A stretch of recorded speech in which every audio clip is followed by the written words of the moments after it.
First at 5 on the list and worried about it. Good evening and thanks for joining us. I'm PAULA AKANA.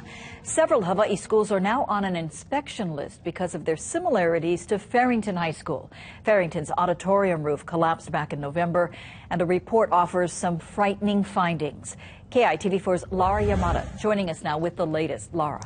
Well, Paula, a report released in late December determined the roof was essentially designed to fail with a heavy concrete catwalk attached to the roof's second truss.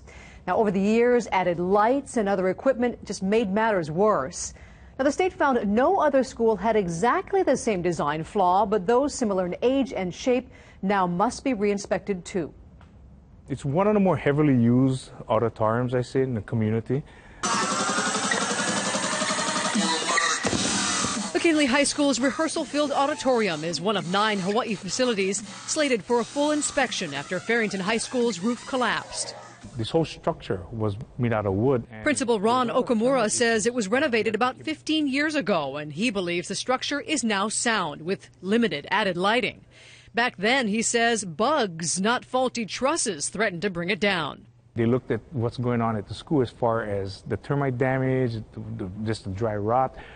They really had to shore up upstairs. Okamura says they've been diligent about doing their own checks, too, for any potential problems, even recruiting students to report signs of stress or clogged gutters. Farrington Principal Al Carganilla says additions by groups like New Hope were all state approved, but what happened has cranked up their awareness.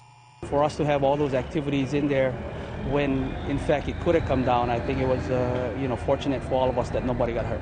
So for the past month and a half, there's been a big gaping hole in the roof of the auditorium, letting all the elements in, ruining what's left inside, including 1,100 new seats put in just last year.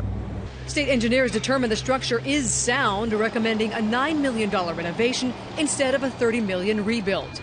Let's do it as soon as possible. We've been, averting disaster, and we've seen it happen, and we were lucky, and now we need to start trying to figure out how we prevent that.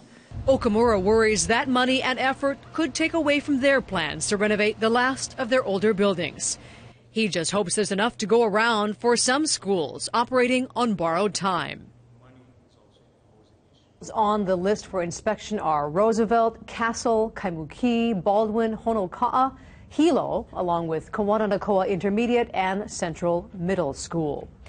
The state says inspections will be done by the end of the month. Then they can determine how to move forward and just how much money it's going to cost. Paula, back to you. All right, thank you.